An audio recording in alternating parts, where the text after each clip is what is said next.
शहर के कोलाहल से बहुत दूर, जहां डामर की सड़कें पतली होकर खेतों में खो जाती थीं, विहान, सौम्या और नीरज अपनी पुरानी धीमी बैलगाड़ी में हंसते बोलते सफर कर रहे थे। अरे यार, ये मानचित्र भी ना कह रहा है बस 10 किलोमीटर और, पर मुझे तो यहाँ रास्ता नहीं, सिर्फ ऊबड़ खाबड़ खेत दिख रहा। अरे चिल कर विहान, ये देहाती रास्ता है। देख, नक्शे पर सीधा रास्ता दिखा रहा है। गांव का रास्ता है, भटकेगा नहीं। बस थोड़ी देर और, फिर पहाड़ी कुटिया में बढ़िया शाकाहारी पकवान मिलेगा। तभी सौम्या ने डरते हुए कहा, तुम दोनों को खाने की पड़ी है। जरा बाहर देखो, कितनी देर हो गई, एक भी मशाल, एक भी झोपड़ी नहीं दिखी। मुझे बहुत अजीब सा लग रहा है। यहाँ का सन्नाटा सामान्य नहीं है। बैलगाड़ी एक बड़े पत्थर से टकराकर रुक गई। बैल हांफने लगे और गाड़ी का धुरा टेढ़ा हो गया। विहान ने बार बार बैलों को हाँकने की कोशिश की, पर वे टस से मस नहीं हुए। धत तेरे की, लगता है धुरा टूट गया। रात देख रहे हो, अब हम सच में फंस गए हैं। यहाँ तो दूर संचार का भी कोई साधन नहीं है। शांत हो जाओ। वो देखो, दूर साल के पेड़ों के पीछे एक मध्यम सी रोशनी टिमटिमा रही है। चलो, जरूर कोई गांव या हवेली होगी। मदद मांगते हैं, यहां रुकना ठीक नहीं। तीनों ने जल्दी से बैलगाड़ी को किनारे रोका और नीचे उतर आए। जैसे ही उनके पैर जमीन पर पड़े, जंगल में अचानक एक अजीब सी खामोशी छा गई। ऐसी खामोशी जिसमें उनकी सांसों की आवाज भी साफ सुनाई दे रही थी। बैल थकान से हाँफ रहे थे और आगे बढ़ने को तैयार ही नहीं दिख रहे थे। मजबूरन तीनों ने एक दूसरे को इशारा किया और उसी टिमटिमाती रोशनी की दिशा में जंगल के अंदर की ओर चल पड़े। हवा में हल्की ठंडक और मिट्टी की पुरानी भीगी गंध फैली थी। रोशनी कभी तेज होती, कभी धीमी, मानो कोई उसे हिलाकर रास्ता दिखा रहा हो या छिपा रहा हो। सूखे पत्तों पर उनके कदमों की चरमराहट साफ सुनाई दे रही थी। चारों तरफ सन्नाटा ऐसा था जैसे पूरा जंगल उनकी चाल को गिन रहा हो। फिर भी अब उनके पास उसी रोशनी का पीछा करने के अलावा कोई रास्ता नहीं था। वे धीरे धीरे घने पेड़ों के बीच गहराई में उतरते गए। आधे घंटे की मशक्कत के बाद तीनों एक टूटी फूटी पुरानी हवेली के सामने पहुंचे। हवेली बहुत पुरानी थी। दीवारें जगह जगह से उखड़ी हुई थीं। खिड़कियों के शीशे टूटे फूटे। बोर्ड पर लिखा था, पुश्तैनी हवेली, शांति कुंज। मुख्य दरवाजा खुला था, पर अंदर घना अंधेरा। ये तो कोई पुरानी हवेली है। नीरज, यहाँ कौन मदद करेगा? मुझे अंदर नहीं जाना। ये जगह बहुत भयावह लग रही है। सौम्या, बाहर ठंड बढ़ रही है और ये इलाका जंगली लगता है। बस रात काटनी है। सुबह होते ही कोई लुहार या कारीगर ढूंढ लेंगे। चलो।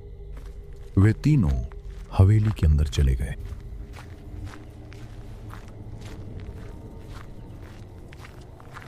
हवेली के पीछे के दालान में एक बुजुर्ग व्यक्ति मिट्टी के दिए लिए बैठे थे। उनकी आंखें गहरी थीं, चेहरा झुर्रियों से भरा। कौन हो तुम लोग? इस पहर में यहां क्या कर रहे हो? बाबा प्रणाम। हमारी बैलगाड़ी खराब हो गई है। हम शहर से आ रहे थे, रास्ता भटक गए। क्या हमें रात भर रुकने की जगह मिल सकती है?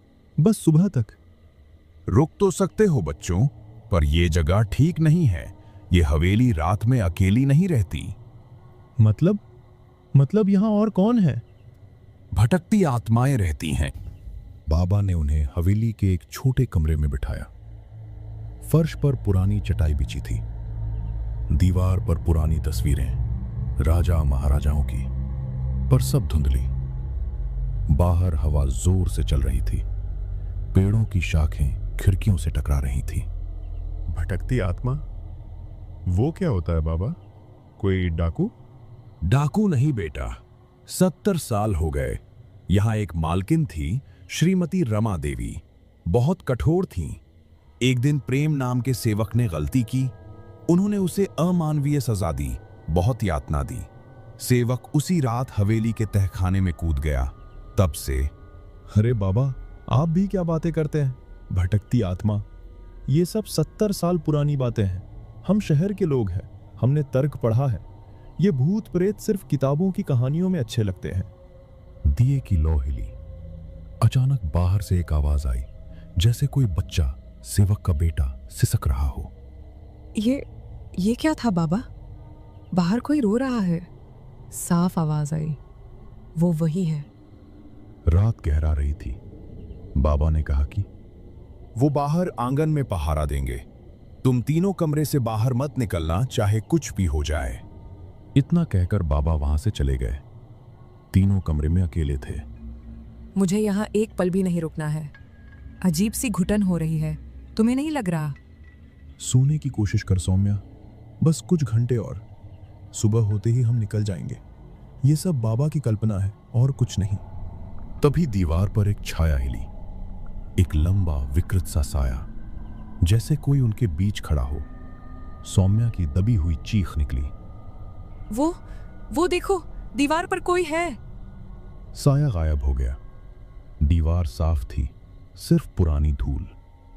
कहाँ? कुछ नहीं है। देखो, सिर्फ धूल है। तुम बस डर रही हो और कुछ नहीं। नहीं, मैंने साफ देखा। वहां पर साया था। देखो सौम्या, वहां पर कुछ भी नहीं है। तुम बाबा की बातें सुनकर डर रही हो। अब चलो चुपचाप सो जाओ। हम 3 सुबह यहां से निकल जाएंगे सुरक्षित। और वो तीनों अब सोने लगे और कमरा अचानक एकदम ठंडा हो गया था। आधी रात को विहान को प्यास लगी। पानी का कलश बाहर आंगन में था। वो धीरे से उठा ताकि सौम्या की नींद न टूटे। दबे पांव वो बाहर चला गया। विहान जब बाहर आया, बाहर बाबा नहीं थे, सिर्फ उनका दिया जल रहा था। उसकी लौ अजीब नीली पड़ गई थी। अचानक उसे लगा कि कोई उसके ठीक पीछे है। उसने मुड़कर देखा। एक छोटा सा लड़का, मैले कपड़े पहने, गलियारे के अंत में खड़ा था। उसकी आंखें, वे सिर्फ काले गड्ढे थीं। मालिक, मुझे बहुत तकलीफ हो रही है। लड़का धुएं की तरह गायब हो गया। विहान यह देखकर घबरा गया और वहां से कमरे की तरफ भागा। विहान दौड़ता हुआ कमरे में आया और जोर से दरवाजा बंद कर दिया। मैंने उसे देखा। वो सच है। किसे? किसको देखा विहान? क्या हुआ? वही सेवक का बेटा जिसकी बात बाबा ने की थी। मैले कपड़े, काली आंखें। हे भगवान, वो यहीं बाहर था।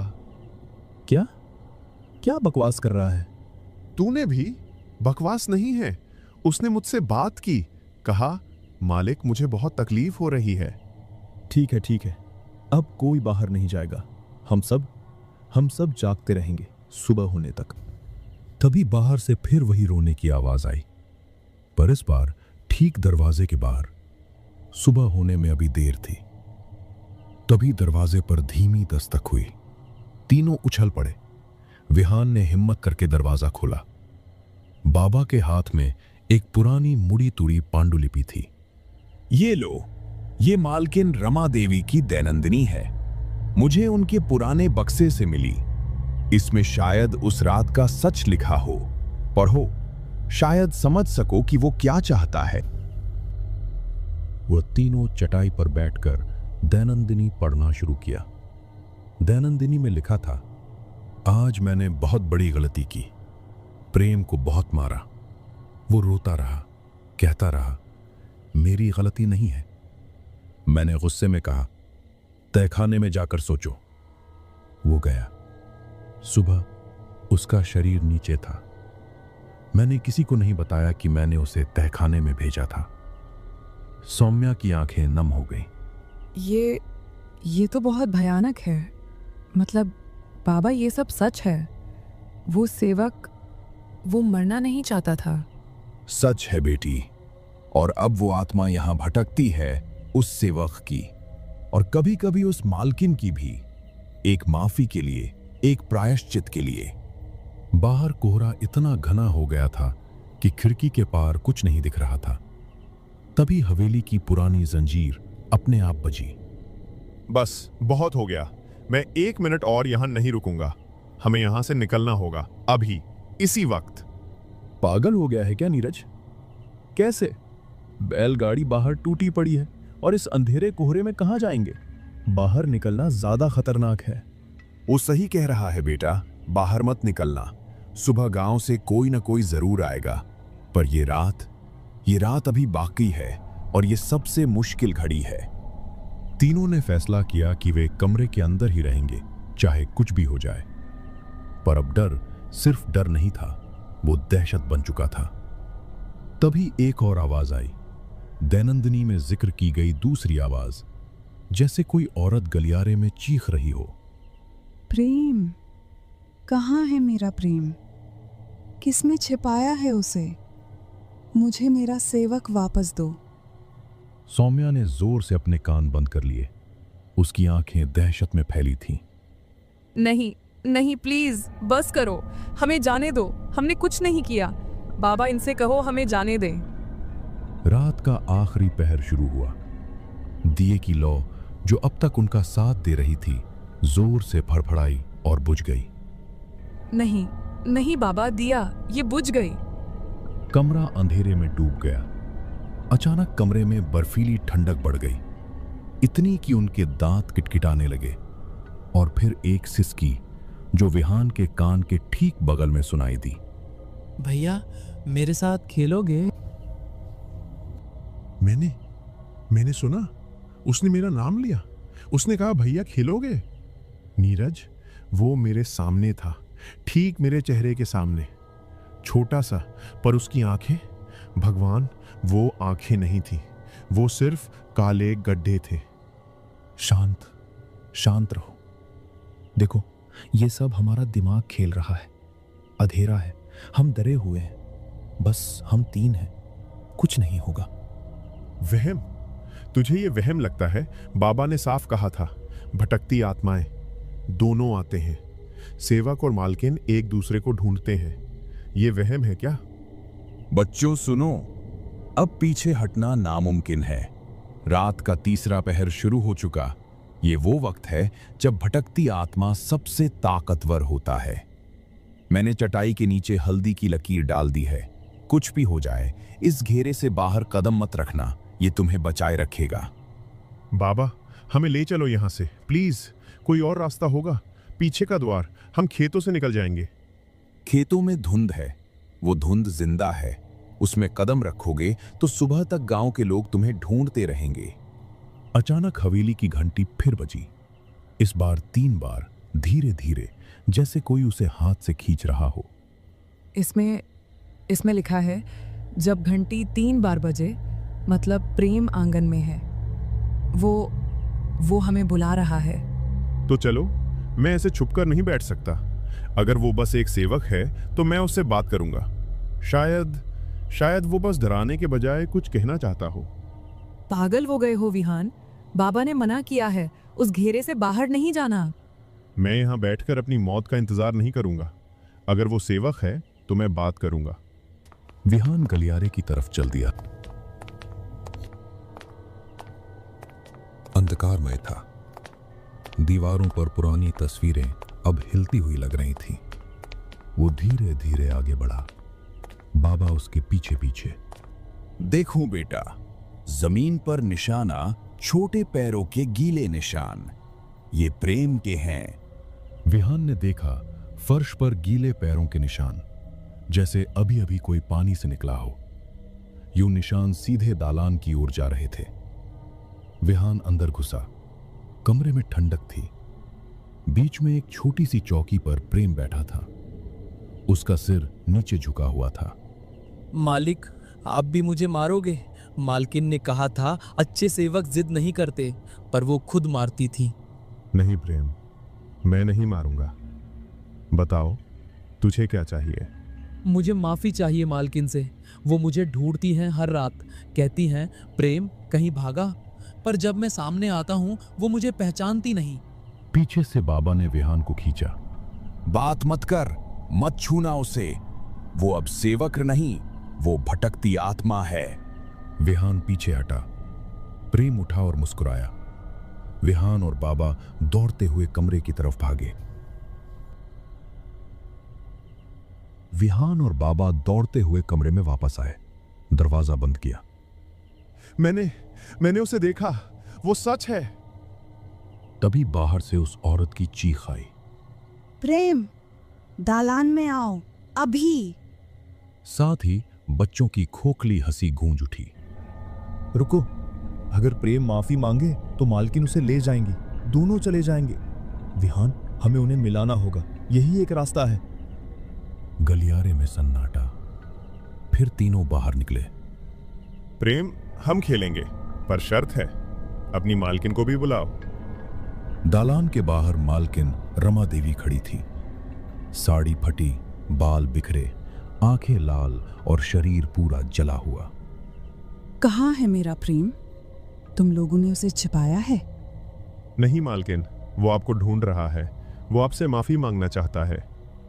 माफी? मैंने उसे मार डाला, अब माफी कौन देगा? मालकिन, मैं यहाँ हूँ। मालकिन, मुझे माफ कर दो, मैंने उस दिन आपकी बात नहीं मानी, मैंने गलती की थी। प्रेम, मेरा बच्चा, गलती तुमने नहीं, मैंने की थी। दोनों एक दूसरे से लिपट गए और एक तेज रोशनी में धुंध बनकर गायब हो गए। अचानक हवेली में रोशनी हुई। सुबह हो गई थी। जैसे ही सूरज की पहली किरणें हवेली की टूटी खिड़कियों से अंदर आईं, रात का सारा खौफ छूटने लगा। प्रेम और मालकिन रमा देवी जा चुके थे। सुबह हो गई बच्चों, भटकती आत्मा चली गई, अब तुम जा सकते हो। तीनों थके हारे कांपते हुए बाहर निकले। बैलगाड़ी वहीं खड़ी थी। ये कैसे हो सकता है? ये तो बिल्कुल ठीक लग रहा है। कल रात ये टूट गया था। विहान ने एक पल भी नहीं गवाया।